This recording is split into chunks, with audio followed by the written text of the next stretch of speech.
अब ईडी ने IUPAC case में, जिसमें वेस्ट बंगाल सीएम ममता बनर्जी पर अलिज्ड ऑब्स्ट्रक्शन का इल्जाम लगा है, कुछ ऐसा कह दिया जो पूरे इन्वेस्टिगेशन सिस्टम पर सवाल खड़ा करता है।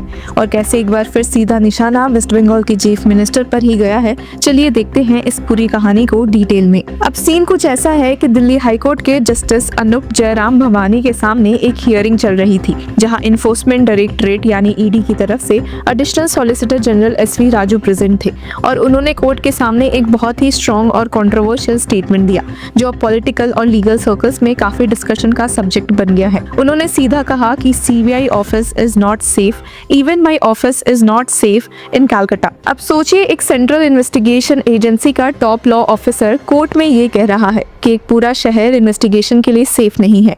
ये अपने आप में एक बड़ा क्लेम है। ये पूरा मैटर एक्चुअली दो पॉलिटिकल कंसल्टेंट्स और इंडियन पॉलिटिकल एक्शन कमेटी यानी आईपैक के डायरेक्टर्स ऋषि राज सिंह और प्रतीक जैन के पिटीशन से जुड़ा हुआ है, जहां उन्होंने ईडी के समन्स को चैलेंज किया है। ये समन्स उन्हें एक कोल स्मगलिंग केस के कंटेक्स्ट में भेजे गए थे। और इंटरेस्टिंग बात यह है कि दोनों डायरेक्टर्स इस वक्त तमिलनाडु और वेस्ट बंगाल के इलेक्शंस के लिए स्ट्रैटेजी बना रहे हैं, मतलब पॉलिटिकल स्टेक्स ऑलरेडी हाई है।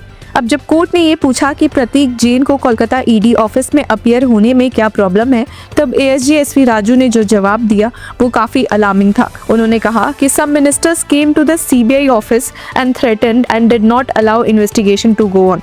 That is the state of affairs in Calcutta. मतलब उनका कहना है कि सिर्फ इंटरफेरेंस नहीं बल्कि डायरेक्ट थ्रेट और ऑब्स्ट्रक्शन का एनवायरनमेंट है।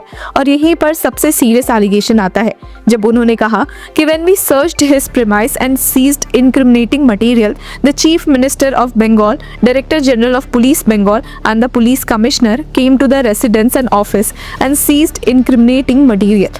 अब एक डायरेक्ट एलिगेशन है कि स्टेट के top officials including the chief minister allegedly investigation में इंटरफेयर कर रहे थे और एविडेंस को सीज कर लिया गया। अब अगर ये एलिगेशन सच है तो इसका मतलब है कि फेडरल इन्वेस्टिगेशन एजेंसीज और स्टेट मशीनरी के बीच एक डायरेक्ट कन्फ्रंटेशन हो रहा है। और अगर ये गलत है तो इसका मतलब है कि कोर्ट में एक बहुत सीरियस और पॉलिटिकली लोडेड स्टेटमेंट दिया गया है। दोनों सिचुएशंस में इम्पैक्ट काफी बड़ा है। एएसजी एसवी राजू ने आगे ये भी कहा कि there is interference in CBI ED investigation in West Bengal, there can't be any fair investigation. अब ये लाइन काफी क्रूशल है क्योंकि ये सिर्फ एक आइसोलेटेड इंसिडेंट की बात नहीं कर रहा बल्कि पूरे इन्वेस्टिगेशन प्रोसेस की फेयरनेस पर सवाल उठा रहा है। उन्होंने और भी कंसर्न रेज किया कि अगर कोलकाता में इन्वेस्टिगेशन कंटिन्यू होता है तो जो भी इनक्रिमिनेटिंग एविडेंस मिलेगा उससे इलीगली सीज किया जा सकता है। उन्होंने कहा कि there are apprehensions that the moment we get any incriminating evidence it will be seized and taken away illegally। मतलब ईडी का ये कहना है कि उनके पास जो भी एविडेंस आता है वो सेफ नहीं था। अब दूसरी तरफ कोर्ट का अप्रोच थोड़ा बैलेंस था। जस्टिस अनूप जयराम भवानी ने ईडी के स्टैंड को नोट किया, लेकिन साथ ही प्रोसीजरल फेयरनेस को भी इंश्योर करने की कोशिश की। कोर्ट ने रिकॉर्ड किया कि the ED would be willing to give to the petitioner a short date for calling for his appearance at ED office in Delhi. मतलब ईडी ने ये अग्री किया है कि वो डायरेक्टर्स को दिल्ली में बुला सकते हैं इंस्टेड ऑफ कोलकाता। कोर्ट ने ये भी कहा कि let reply affidavit be filed in 5 days. मतलब अब ईडी को अपना डिटेल्ड रिस्पांस देना होगा पिटिशनर्स पर और मैटर अभी भी ओपन है। लेकिन हियरिंग के दौरान कोर्ट ने ईडी को थोड़ा पुश भी किया।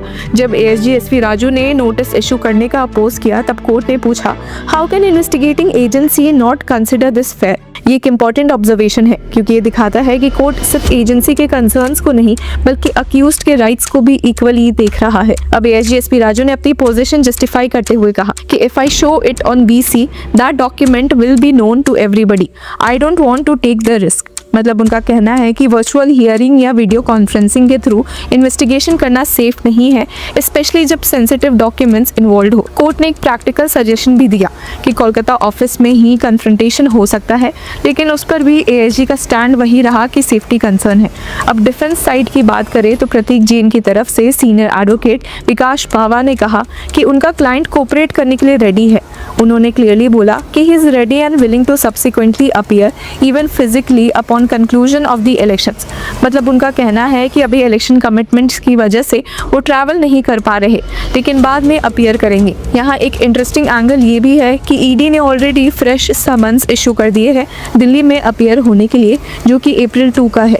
मतलब एजेंसी भी अपनी स्ट्रैटेजी एडजस्ट कर रही है। अब कोर्ट ने टेक्निकल ग्राउंड्स पर पिटिशन को डिसमिस करने के अप्रोच को भी रिजेक्ट किया। जब एएसजी ने कहा कि समन्स की डेट पास हो चुकी है तो कोर्ट ने सीधा बोला, please don't stand on technicality, please proceed with the investigation. अब ये लाइन क्लियर करती है कि कोर्ट सब्सटेंस पर फोकस करना चाहता है, ना कि प्रोसीजरल लूप होल्स पर। अब ऋषि राज के केस में भी सिमिलर सिचुएशन है, जहां उनके लॉयर सिद्धार्थ अग्रवाल ने आर्ग्यू किया कि if for 4 weeks till end of April my personal presence is not insisted upon, heavens will not fall.